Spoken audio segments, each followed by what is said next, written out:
একটি ক্লাসের মাধ্যমে তোমাদের পদার্থবিজ্ঞান বইটি ভাইয়া ফুললি ডান। ক্লাস 10 এর যত শিক্ষার্থী আছে অর্থাৎ এসএসসি 26 ব্যাচ টেস্ট পরীক্ষার জন্য আমি সেই ক্লাসটা নিয়ে আসতেছি আগামীকাল বিকাল 3টার সময়। কটার সময়? আগামীকাল বিকাল 3টার সময় এক ক্লাসে ভাইয়া তোমার যারা সায়েন্সের শিক্ষার্থী আছো তোমার পদার্থবিজ্ঞানটা ভাইয়া ফুললি কভার হয়ে যাবে। এবং ক্লাসটা তোমরা কোথায় দেখতে পারবা? ক্লাসটা দেখতে পারবা আমার এই যে ইউটিউব চ্যানেল তোমরা দেখতে পারতেছো রিফাত একাডেমিতে। তোমরা কিন্তু জানো যে অলরেডি আমি কতগুলা ক্লাস দিছি। দেখো এক ক্লাসে তোমাদের ইংরেজি প্রথম পত্র কিন্তু ডান। দেখো এই ক্লাসটা কিন্তু 2 দিনে পুরো বাংলাদেশ থেকে 1 লক্ষ শিক্ষার্থী কিন্তু দেখছে। এবার দেখো এক ক্লাসে বাংলা প্রথম পত্র ডান 83,000 কিন্তু শিক্ষার্থী কিন্তু দেখেছে।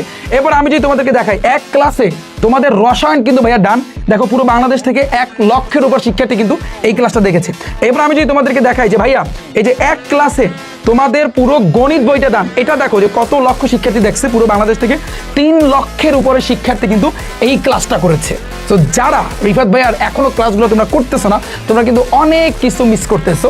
এবং তুমি যদি ঠিকঠাকভাবে প্রপারলি টেস্ট পরীক্ষাতে কোপ দিতে চাও তাহলে এই ক্লাসগুলো ভাইয়া তোমার জন্য এনাফ। জাস্ট তুমি ক্লাসগুলো দেখো। বিশেষ করে ইংলিশ ফার্স্ট পেপার তোমরা কিন্তু জানো আগামীকালে কিন্তু আবার ইংলিশ সেকেন্ড পেপার উপর কিন্তু আমি ক্লাস নিয়ে আসতেছি। এবং আগামীকাল বিকাল 3টার সময় আমার প্রথম ক্লাসটা কিন্তু থাকবে ভাইয়া ফিজিক্সে পদার্থবিজ্ঞানের উপর, অর্থাৎ এক ক্লাসে ভাইয়া তোমার পদার্থবিজ্ঞান ডান। তো চোখ রাখো ভাইয়া রিফাত একাডেমি ইউটিউব চ্যানেলে। তো দেখা হচ্ছে কিন্তু ভাইয়া তোমাদের সাথে ক্লাসে। আল্লাহ হাফেজ।